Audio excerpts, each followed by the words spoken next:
Abacuque, capítulo de número 2, versículo 4.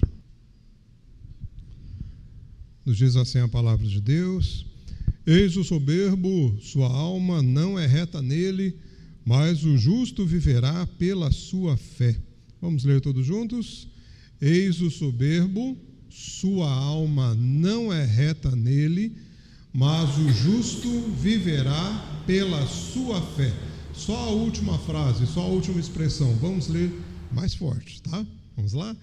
Mas o justo viverá pela sua fé. Oremos. Obrigado porque o Senhor nos dá a tua palavra, e obrigado porque essa palavra é doce, essa palavra é tão preciosa. E nós já lemos e sabemos assim, então, que sendo a tua palavra lida, já somos edificados, ó Pai. Mas rogamos que o teu Santo Espírito também, neste momento da explanação, nos auxilie, nos conduza para que vivamos, para que compreendamos a tua vontade e vivamos de acordo com essa vontade. Toque em nosso coração, ó Pai. Fala conosco, em nome de Jesus que nós oramos e agradecemos. Amém. Sem dúvida nenhuma, eu creio que você já deve ter, em algum momento da sua vida, concluído que nós vivemos em um tempo que o errado compensa. Eu tenho convicção que em algum momento da sua vida, talvez essa semana, talvez o mês passado, o ano passado, alguns anos atrás, quem sabe hoje, você de repente chegou a uma conclusão de que o errado compensa. Ser errado não é tão mal assim. E isso é complicado porque nós estamos aqui na casa de Deus ouvindo a palavra do Senhor, e eu creio que todos os domingos nós ouvimos a palavra de Deus na orientação contrária, de que a gente precisa proceder, de que precisamos proceder de maneira que Deus nos orienta. E como que Deus nos orienta na sua palavra? Com certeza não é que o errado compensa. Mas, meu querido, sem dúvida alguma, nós somos convencidos por essa ideia de que nem sempre fazer o certo é bom, porque nós olhamos ao nosso redor e nós temos provas, pelo menos para nós. Nós temos exemplos de pessoas que fazem o que é desonesto, fazem o que é errado, fazem o que é totalmente fora da vontade de Deus e parece que elas estão melhores. E talvez essa situação já tenha passado na sua vida. Lá no seu trabalho, na sua empresa, você optou em ser honesto, optou em fazer as coisas da maneira que glorifica a Deus e você não foi promovido. E o seu colega, que optou pelos caminhos não certos ou desonestos, foi promovido, foi elogiado, foi tido como funcionário do mês, foi tido como a pessoa a ser seguida. E aí você lá nos seus pensamentos, nos seus botões, pensa, o exemplo a ser seguido? O exemplo de desonestidade a ser seguido? E quer queira, quer não, em algum momento da nossa vida, desse conflito, nós chegamos à conclusão, parece que o errado compensa. Quando nós olhamos para o livro de Abacuque, nós vamos encontrar um profeta, um homem de Deus, um servo do Senhor, que está nessa crise, que está nessa situação. Essa crise não é de hoje, não é um tempo nosso, não é uma crise nossa dos anos 2000, 2026, não é do século 21, isso aí, desde quando existe mundo com ser humano dentro, é assim. É a realidade humana. Abacuque estava com essa crise, só que ele vai falar com Deus. Se você, por exemplo, olhar logo o capítulo 1, você vai ver que no capítulo 1, Abacuque, ele rasga o verbo. Ele não tem nem seda, ele não trata com seda o Senhor, ele vai de forma direta, de forma assim, até um pouco forte, e ele fala com Deus algumas coisas que ele precisa falar. Por exemplo, olha só no versículo 2 do capítulo 1, ele diz assim: até quando, Senhor, clamarei eu e tu não me escutarás, gritar-te-ei violência e não salvarás? Olha só o versículo 3, por que me mostras a iniquidade e me fazes ver a opressão? Pois a destruição e a violência estão diante de mim, há contendas e o litígio se suscita. Abacuque está dizendo, o Senhor, espera aí, até quando eu vou ficar falando para o Senhor chegar aqui na nossa história, no nosso mundo, e consertar as coisas? Mas parece que eu estou gritando, eu estou falando, eu estou clamando e tudo continua errado. Até quando, Senhor, vai ser assim?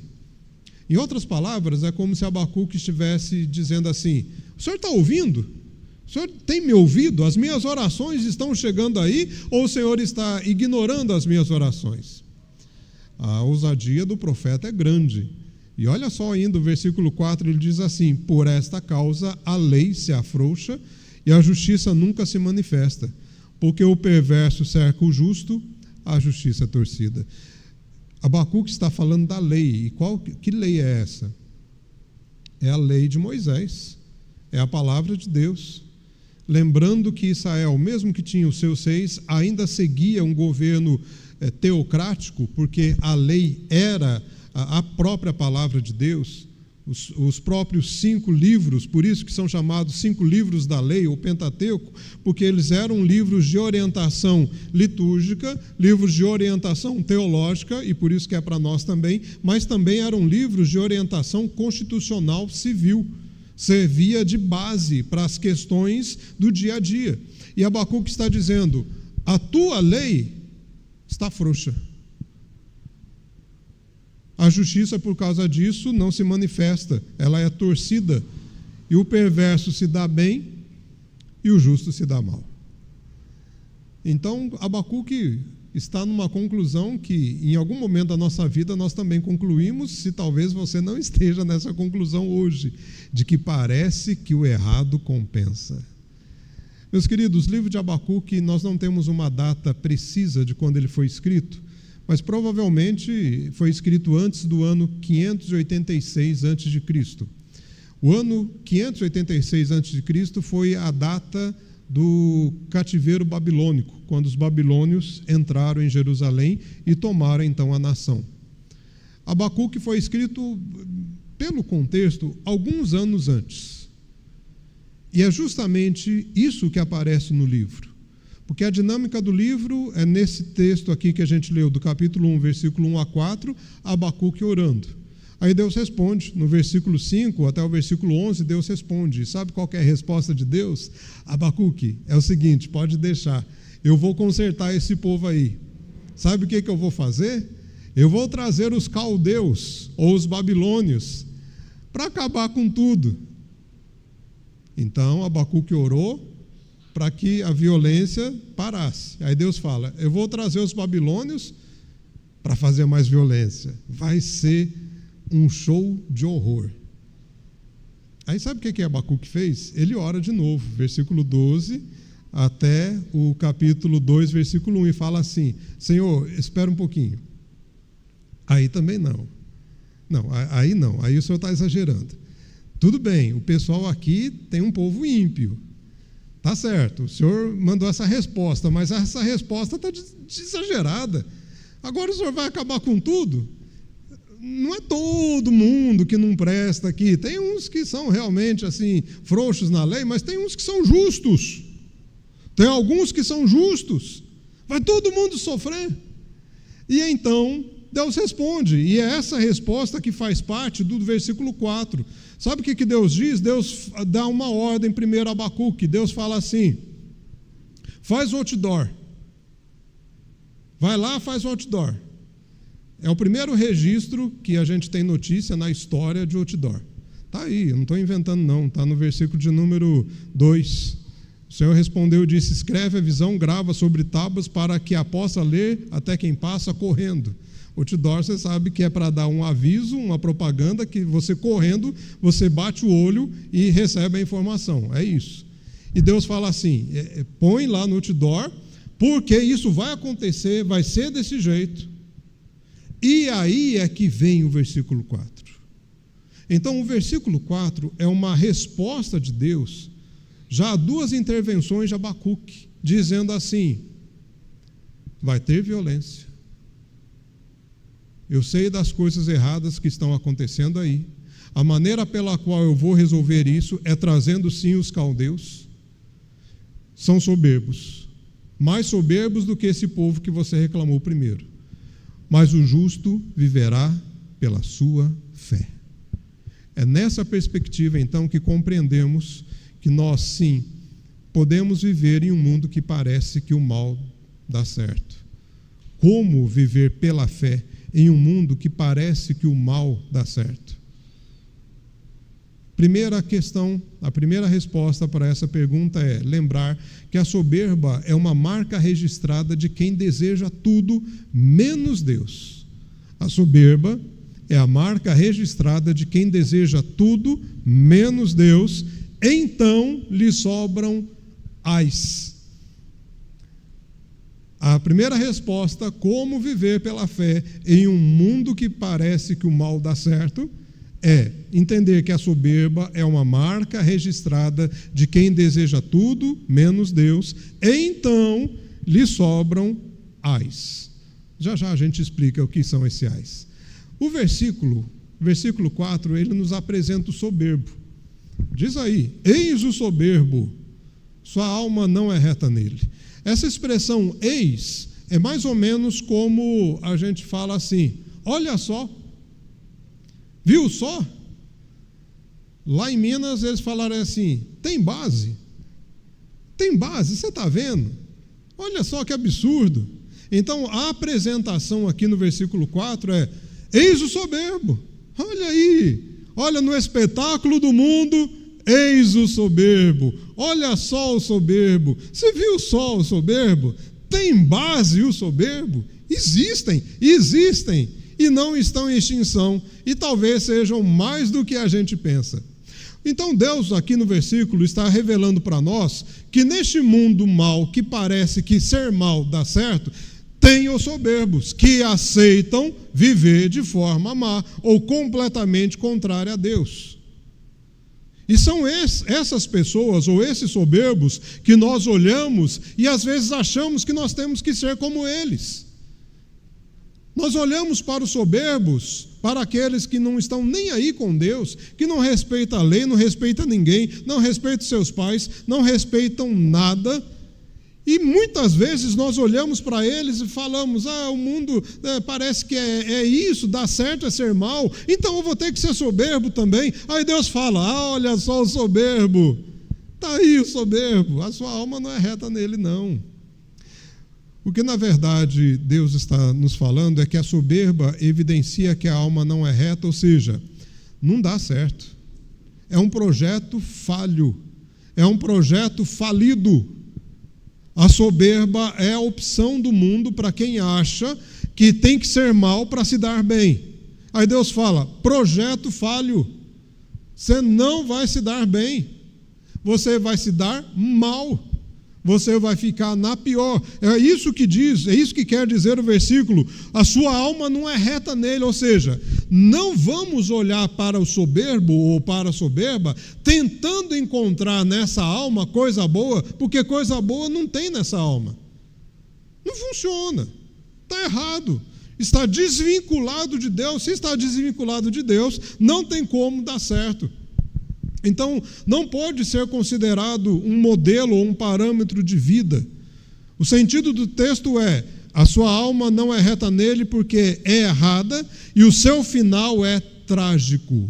Você quer um outro exemplo de um outro servo de Deus que começou a achar que ser soberbo era a saída da vida? Salmo 73.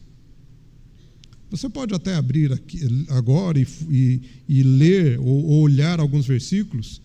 Você vai ver no Salmo 73 que Asaf, aquele levita responsável pela música do templo na época de Davi, ele falou assim: olha, eu considerei na minha vida, e foi por pouco, foi muito pouco que eu desisti de Deus. Foi por muito pouco. Ele disse: porque eu olhava os soberbos, eu olhava para eles e via que eles tinham uma vida boa, eles não tinham preocupações, o seu corpo era sadio e nédio, era mais ou menos assim, eles eram bonitos, eles eram formosos, eles não tinham problemas. Eles ficavam andando assim, se gabando das suas coisas, se gabando de quanto eles têm, de quanto eles são, como eles são melhores que os outros. E mais, eles falavam mal de Deus, desandavam a boca contra o Altíssimo. E Asaf ainda diz, e nada acontecia. Pensavam mal de Deus, chegavam a falar assim, acaso existe conhecimento no Altíssimo? Ou seja, e lá Deus sabe de alguma coisa? Deus sabe de nada. E Asaf disse, eu olhava para eles e pensava assim, eu acho que eu tenho que ser como eles, porque eles são mais felizes, eles são mais alegres, parece que eles curtem melhor a vida, parece que eles não têm preocupações. Asaf chegou a dizer, enquanto eu estou aqui, arrastando, cansado, pelejando em servir a Deus, ele chegou a falar, inutilmente lavei as mãos de inocência, ou seja, de que me adiantou tentar ser puro, tentar ser crente? Não adiantou nada. São eles que se dão bem, eles que estão melhores, eles têm mais, só eles, eu nada. E Asaf diz assim, só de pensar isso, eu já teria traído a geração dos filhos de Deus ou daqueles que convivem comigo, porque se eu falar que eu não acredito mais em Deus, eu vou ser como um soberbo, é muita gente que vai atrás de mim, porque eu vou convencê-los de que não adianta servir a Deus. Se o Salmo terminasse nesse versículo, quando ele diz isso, nós estaríamos enrolados, mas pela sabedoria do Espírito, o Salmo não terminou ali. Diz assim, até que eu entrei no santuário de Deus e atinei com o fim deles. Ou seja, até que eu fui lá conversar com Deus, fui ter momento com Deus, fui lá trocar palavras com o Senhor. E aí eu percebi que eles andam em lugares escorregadios e o final não é bom, o final não é certo. E é neste salmo que Asaf diz assim, quanto a mim, é bom estar junto a Deus, porque é Ele quem me segura pela mão direita, me conduz com os seus conselhos e depois me recebe na glória. Ou seja, eu sei que a minha luta aqui é grande, mas o meu final é maravilhoso. Os soberbos podem estar muito bem, muito melhores do que eu, mas o final deles é horrível. O final deles é terrível. E ele diz algo importante, ele diz assim, não existe tranquilidade para quem vive uma vida soberba. Meus queridos, o sentido do texto diz que existem os soberbos, a alma deles não é reta, então por que a gente vai olhar para eles como se eles tivessem o segredo da vida? Como que ser como eles é ser bom, é ser melhor? E é por isso que eu disse que a soberba é uma marca registrada de quem deseja tudo menos Deus. Aí o que sobra para eles? Quem deseja tudo, mas não deseja Deus, é soberbo. Quer tudo, acha que pode tudo, que vai conquistar tudo, mas não quer Deus, ou não quer relacionamento com Deus. Eu nem estou falando que ele não acredita na existência de Deus, ele não quer relação com Deus, é isso. Então sobram para eles os ais. Os ais estão aí no versículo 6 até o versículo 20. Deus está dizendo, olha Abacuque, eu vou enviar os caldeus vão aí, eles são soberbos, mas não se preocupe, porque a alma deles não é reta, vão ser meus instrumentos de disciplina, mas para eles lhes sobram os ais. A expressão ai é uma expressão de maldição. Então, vamos pegar em outras palavras, o soberbo é aquele que deseja tudo menos Deus, então lhe sobram as maldições. Então, o que ele vai ter de ganho? Maldições. Eu te convido depois na sua casa a ler de forma mais detalhada e mais pausadamente esses versículos, o versículo 6 até o versículo 20. Eu vou aqui somente mencioná-los, não vou ler tudo. Mas são 5 ais que aparecem aqui, os 5 maldições. E essas maldições aparecem a condenação e o que vai ocorrer por causa dessas condenações. O primeiro ai está aí no versículo 6 ao versículo 8, quando fala da ganância, quando demonstra o coração ganancioso do soberbo, ou aqui dos caldeus, aquele que acumula até o que não é seu. E até quando vai isso? Não tem fim, mais e cada vez mais. E a palavra diz que para a ganância, para a maldição então da ganância, virá o servir de despojo. Servir de despojo, a palavra despojo significa ser repartido. Então, aquele que não deseja Deus, deseja tudo menos Deus, é ganancioso. E por ser ganancioso, é condenado pela sua ganância, porque quer mais e cada vez mais. O que acontece no final? Ele mesmo é repartido. Ele perde tudo. Porque tudo aquilo que se conquista por ganância não permanece. Não vai ficar com ele. Conheci, não profundamente, mas conheci uma pessoa lá em Rio Paranaíba, não era da igreja, acho que já foi no passado, pelo menos era essa notícia, de que se tornou muito rico, mas muito rico, e muito ganancioso. E tudo que se falava, alguns que pediam ajuda, ele não queria, porque o ganancioso não pode ceder nenhum real, porque acha que está perdendo, até para a própria esposa. A ponto de perder a esposa porque ficou doente, porque ele negou ter que ajudar no tratamento médico dela. Passaram-se os anos, ele mesmo ficou doente.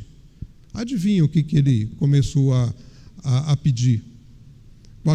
Com aqueles que ele tinha contato da igreja, ele pedia: vem aqui orar por mim, vem aqui orar por mim.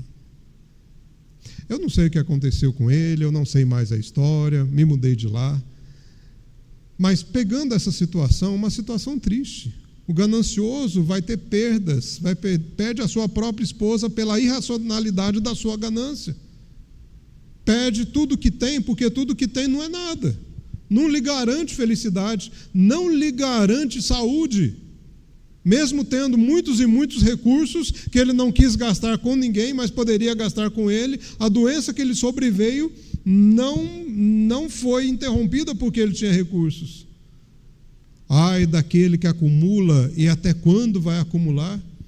Porque o fim disso, a maldição disso é ser repartido. Tudo se esvai. O segundo ai está no versículo 9 ao versículo 11, que é a desonestidade. E para aquele que vive de uma forma desonesta, o soberbo é assim, o soberbo vive em desonestidade, os seus propósitos serão frustrados. Ele acha que dá certo, ele acha que deu certo, ele acha que ser promovido sendo desonesto deu certo, mas não dá certo. O terceiro ai é o versículo de número 12 ao versículo 14, que é a violência, porque o soberbo age com violência e gosta da violência. E para este, o que vem é: tudo é vazio, tudo é em vão. O quarto ai está no versículo 15 ao versículo 18, é aquele que promove humilhação. O versículo chega a dizer que dá a beber a outros para que ele seja desnudo, para que todos riam dele. Ele promove humilhação, ele quer humilhar as pessoas. Aí Deus diz: ele vai ser humilhado também. E o quinto ai é o versículo 19 ao versículo 20, que é a idolatria. Ao invés de dar honra a Deus, dá honra ao pedaço de madeira, dá honra a ídolos criados, dá honra a outras coisas, mas não o Senhor. O que vai acontecer na sua vida? Inútil. Ou seja, os ais mostram que o soberbo receberá a sua vida repartida, seus propósitos frustrados, tudo é em vão, humilhação e uma vida inútil, que não serve para nada, nem para ser lembrada. Vocês perceberam o que Deus está mostrando aqui para a gente? Deus está mostrando assim, que às vezes nós nos sentimos assim. Não é? A gente olha para o soberbo e não é que a gente se sente inútil, porque parece que é ele que recebe honra. A gente olha para o soberbo, não dá a impressão de que tudo que a gente faz é em vão. A gente chega a falar, mas está adiantando alguma coisa? Está adiantando orar? Está adiantando ler a Bíblia? Está adiantando ser correto no meu ambiente de trabalho? A gente chega a esses pensamentos. E Deus fala, opa, espera aí. Isso não é realidade sua se você confia no Senhor. Isso é a realidade do soberbo que confia em si mesmo. A sua vida não serve para nada. Como diz o Salmo 1, é como a palha que o vento dispersa. Vai para lá e vai para cá, achando que está ganhando tudo, mas não tem nada. Então, meu querido irmão, minha querida irmã, compreendamos que o que nos garante alegria e satisfação e a certeza de que estamos no caminho certo é viver na fé com o Senhor. O exemplo claro de alguém que teve uma vida frustrada é de Bernard Madoff, um investidor norte-americano que nas décadas de 1980 até 2000, ele construiu uma imagem sólida em Wall Street, que é o centro financeiro de Nova York, a Bolsa de Valores, e parecia que esse homem era intocável, poderoso, riquíssimo. Era o cara do Wall Street. Até que em 2008, descobriram que todo o seu sistema, seu esquema era fraudulento. Tudo que ele construiu não existia. Era baseado em mentiras, em documentações falsas, em investimentos que atraíam investidores, mas não havia garantia. Você deve se lembrar dessa bolha imobiliária que aconteceu em 2008 nos Estados Unidos, que repercutiu no mundo todo. Pois é, se você quer o responsável, esse é o responsável. No final da história, sabe o que aconteceu? Perdeu a reputação, foi condenado a 150 anos de prisão, a sua família foi profundamente afetada e o que era vitória, na verdade, era juízo acumulado. Lá em Gálatas tem um versículo que diz assim, não se enganem, de Deus não se zomba. Aquilo que o homem semeia é aquilo que ele colhe. Nós não podemos olhar para o soberbo achando que nós vamos colher coisas boas, porque Deus fala, tá aí o soberbo, mas a alma dele não é reta não. Não tem coisa boa, não vai dar certo. Mas, meus queridos, como viver num mundo que parece que o mal dá certo? Já vimos que, em primeiro lugar, compreender que a soberba é a marca registrada de quem não quer Deus, quer tudo menos Deus, sobram então as maldições. Mas, em segundo lugar, entender que o justificado é a marca de Deus em nós. Por isso nós temos vida. O versículo diz, mas o justo viverá pela sua fé. Justificado ou justo é o termo aqui do versículo. Sadik, no original. E esse termo significa assim, que não existe justiça em si mesmo. Não é que há justiça nele, justo porque ele se auto-justificou, não. É uma justiça fora dele. É uma justiça que veio de fora, que tem uma relação pactual. O que isso quer dizer?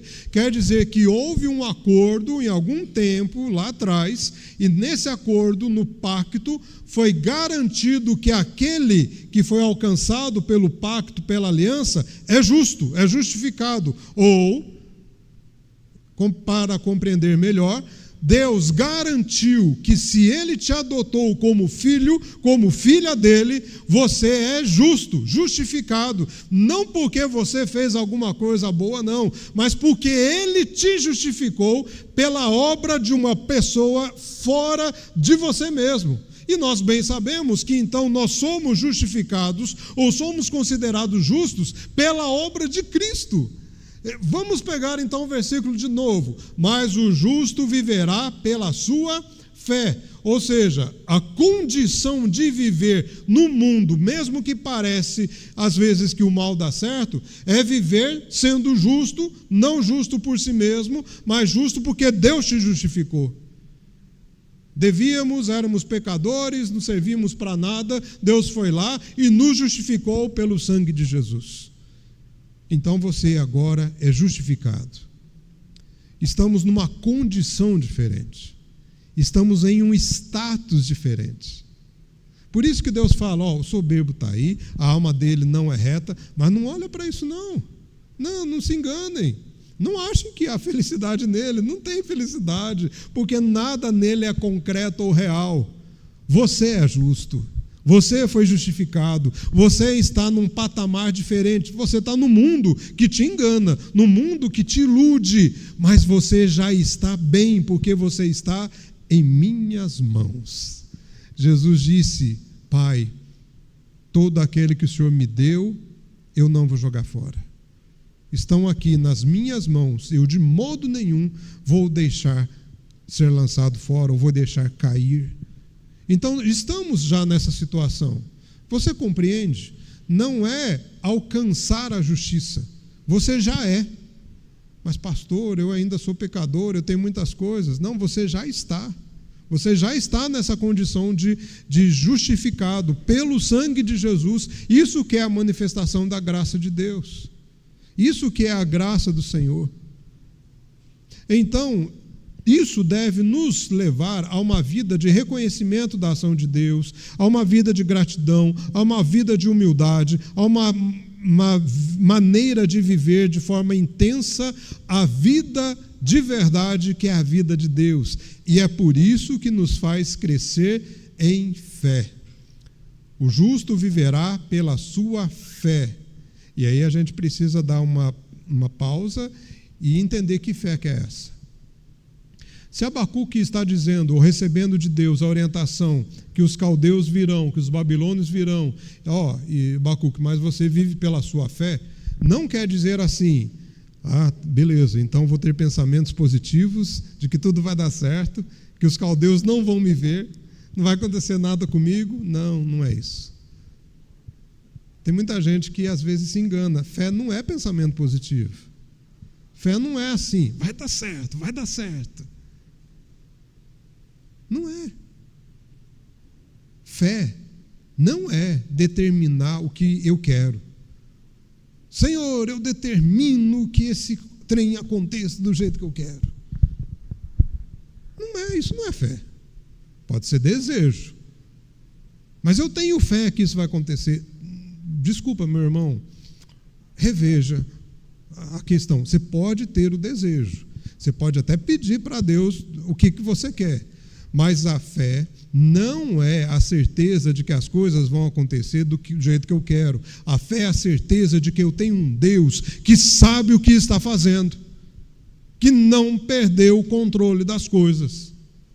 É isso que Abacuque ouve do Senhor. Abacuque, viva pela sua fé. Ou seja, tudo pode virar de pernas para o ar. O mundo pode virar uma coisa bagunçada, incompreensível. Mas você continua crendo que eu estou sustentando porque eu estou sustentando. Não está fora do controle. Se de repente as coisas estão caindo bomba em cima da nossa cabeça, não quer dizer que Deus perdeu o controle. Está tudo no controle de Deus.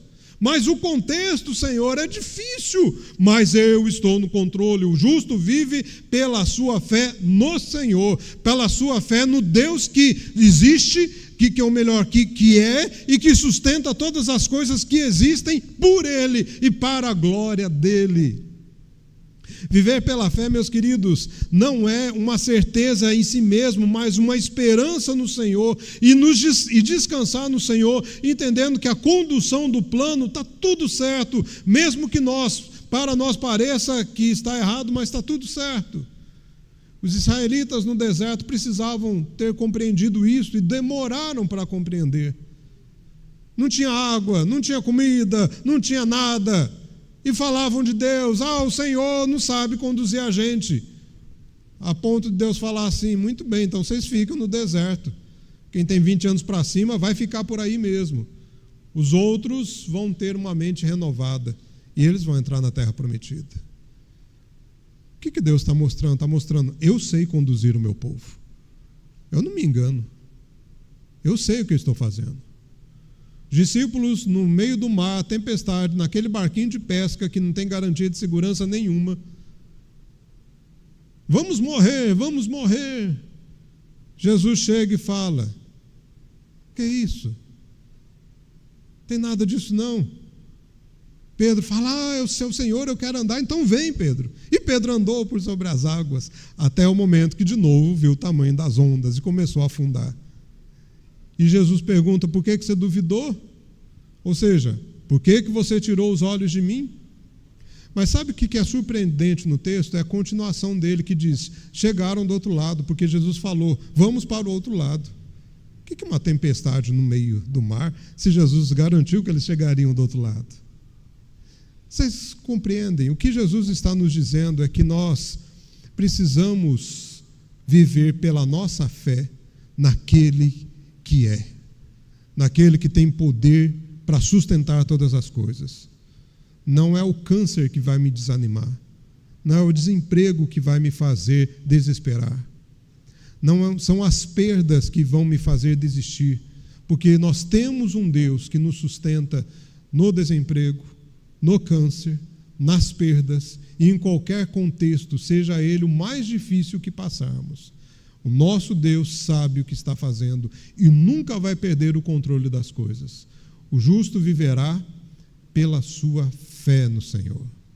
Esse texto é tão importante que ele foi usado por Paulo em Gálatas, em Romanos, foi usado pelo autor aos Hebreus também em sua carta, dizendo: nós cremos no Senhor, que nos justificou pelo sangue de Cristo. Então, para que ficarmos desesperados por algumas questões contrárias a nós? Nick Vujicic é um australiano que nasceu em 1982, e ele nasceu com uma condição muito limitada. Ele nasceu sem as pernas e sem braços. Evidentemente, a sua vida não foi fácil. Na adolescência, ele sofreu rejeição, passou por profunda depressão, e os seus pensamentos, na maioria das vezes, eram pensamentos suicidas. O que ele pensava é que, para que viver do jeito que ele nasceu? Não adiantava nada.